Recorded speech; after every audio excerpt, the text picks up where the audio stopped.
Madam Speaker, I will be splitting my time with the member from Niagara South. Madam Speaker, the Liberals drafted flawed legislation in Bill C-3.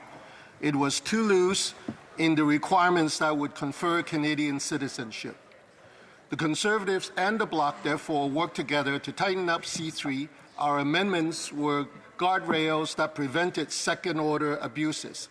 These amendments were voted on and approved at the Standing Committee on Citizenship and Immigration.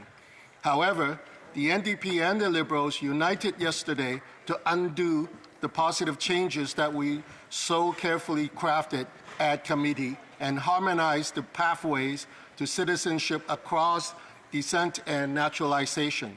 As such, Conservatives would not be able to support this legislation. Madam Speaker, today I stand baffled at the complete disregard for the committee process that was shown yesterday. As such, I want to hold my Liberal colleagues accountable to the promises that they made on June 19th about sending C-3 to committee and receiving its amendments. The Minister of Immigration, Refugee and Citizenship said the following, quote, "I very much look forward to members discussing and debating this and receiving any amendments or constructive advice," unquote. In response to the Minister, I would define our amendments as constructive. We built upon what was presented in Bill C-3 and merely added guardrails. The Deputy House Leader of the government spoke that, quote, "We are happy to bring in amendments that make sense in committee and work together with all parties," unquote. In response to the Deputy Government House Leader, I want to emphasize that the amendments were crafted by both the Bloc and the Conservatives. If by all parties the member is referring to recognized parties, it seems like everyone was accountable for in these amendments. The Member of Parliament for Ottawa Centre stated, quote, "That is exactly what the committee process is for. We know that bills go to committee and get amended. If Conservative members feel this does not allow for a substantial connection, then let us have that conversation at committee. That is exactly what we should do," unquote. So the member further stated to say, quote, "Of course, all bills need improvement. Let us get it to committee. Let us work fast at committee, make the improvements necessary, bring it back for third reading and pass it," unquote. So in response to the member, all I can say is that I wholeheartedly agree. We work through the committee process to have our important conversations and to improve the bill. We have crafted the amendments with care, yet the NDP and the Liberals have shown through their actions that they don't respect the committee process. Finally, not to belabor these points, but please let me end with a question by the Honourable Member of Parliament for Waterloo, quote, "Does the member agree that the right way to provide suggestions and amendments to the legislation would be at committee?" unquote. In response to the Honourable Member, my reply is yes, amendments are to be made at committee. So I must ask, why have we undone all these carefully crafted committee amendments? Madam Speaker, at this juncture, with Bill C-3, I don't even see why there is a Standing Committee on Citizenship and Immigration. Why did I spend several afternoons at the committee working with my Conservative and Bloc colleagues to improve this legislation when all this work done by recognized opposition parties can be undone by a party that the Canadian voters chose to punish with only 7 seats? With the remaining time, I want to briefly overview the common sense amendments that the Conservatives and the Bloc passed in committee. With every amendment, let us examine if in any way they infringe on the group we know as lost Canadians. First, we amended the 3-year presence in Canada to be achieved within a 5-year time frame. This is not a high bar. Certainly, any lost Canadian would want to spend 36 months in Canada within 60 months time frame. That is only a high bar for Canadians for convenience who want Canada to remain open to them as an insurance policy. if geopolitical affairs go south in their current country of residence. Second, we added requirements around language proficiencies, citizenship knowledge, and security checks. This is not a high bar. Certainly, any lost Canadian should already know how to speak one of our official language, should already know about the duties of citizenship, and should already have a clean criminal record. This is only a high bar for Canadians of convenience who struggle to speak our official languages well and who struggle to understand the values of our nation. These are the people who want to enjoy the privileges of a Canadian passport without the duties of contribution to our society. Third, we added 2 reporting requirements for the Minister of Immigration, where the first is on the number of citizenships granted by the enactment of C3, and the second is on the number of security screening exemptions. This is not a high bar again. Certainly, every lost Canadian would like a living record of their ranks regaining citizenship.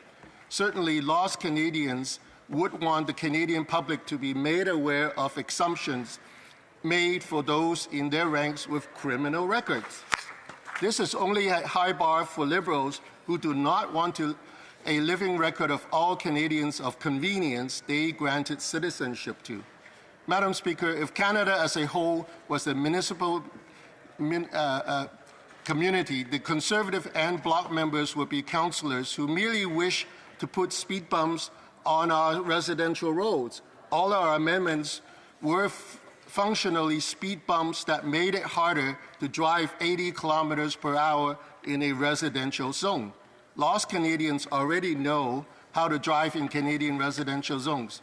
They would simply endure a few speed bumps and be on their merry way to regaining their driver's license, which is a good metaphor for Canadian citizenship here. Canadians of convenience want to drive at highway speed in our residential zones and then head immediately back to where they came from with our official driver license in hand. The speed bumps don't bother someone who intends to live as a resident here in our Canadian community. They are only a bother for tourists who want to zip in and zip out of Canada, acquiring our status symbols without contributing to the society that gave those symbols status. Madam Speaker, Conservatives will not support this current Bill C3, which the old NDP-Liberal coalition stripped off of the amendment so carefully crafted in committee. We Conservatives stand with all proud Canadians and lost Canadians against this mutilated Bill C3 that the NDP-Liberal coalition cut up to serve Canadians of convenience. Madam Speaker, when the next geopolitical flashpoint emerges, how much will this NDP-Liberal coalition take from the pockets of hardworking Canadians taxpayers to fund a vacation bailout for Canadians of convenience? Thank you. Questions and comments. The Honourable Member for Ottawa Centre. Thank you very much, Speaker, and thank the member for his speech. And I think I just want to quickly remind him that we're here at this moment debating this bill because the bill that the Harper government brought in law was found to be constitutional under the Charter by the courts. And they've given us, this House, till November 20th to pass a law to remedy that circumstance. And there are many Canadians who have been, as a result of that illegal law, were disenfranchised. For example, a very good friend of mine who was born of 2 Canadian parents, but in their case, they were working abroad, so she was born outside Canada, but she, of course, returned back to Canada, was a Canadian citizen, lived here her whole life, got her education, and now is working in France, where she had 2 children of her own there, but she's unable to pass Canadian citizenship to them because under that law she couldn't because she was born outside the country, even though she's Canadian citizen. These are the real life circumstances that we're trying to remedy by this law. Does the member oppose ensuring that Canadians remain Canadians by making sure that their children also get Canadian citizenship? Member for Markham Unionville. Madam Speaker, I thank my colleague across the aisle for that question. let me remind the Liberal government again that when it was struck down by the Ontario courts, the Liberal government had every opportunity and all the time they needed to repeal that decision, but they never did. They've done nothing to it. And now the deadline's coming, they just all of a sudden wake up and say, oh, I need to do this. And so they're rushing this through without due consideration for all Canadians. Thank you, Madam Speaker. L'honorable député de Shefford. The honourable member for Shefford. Thank you, Madam Speaker. I'd like to thank my colleague for the speech in which he touched on a concerning question. These lost Canadians. We know that there was a Superior Court decision and that the amendments that we tabled reflected that decision. And we are asking for it to be determined what a real connection with Canada is. And ultimately, we use the naturalization requirements for second-generation children born abroad so that the rules would be the same for everyone. What does my colleague think of that? Member for Markham Unionville. Madam Speaker, I'd like to thank my colleague from the bloc for that question. We truly work together and consider the value of the Canadian citizenship and what it means for Canadians as well. And the amendments we have put together will address that, as the member mentioned, the naturalization process, where the person should have clean criminal records, should understand about Canadian culture, and most importantly, speak English or French. And that is not too much to ask. And so we don't understand why the Liberal government, together with NDP, try to rip this away from us so that it creates another class of Canadian citizens who know nothing about Canada and who do not necessarily value the presence of Canadian citizenship. Thank you.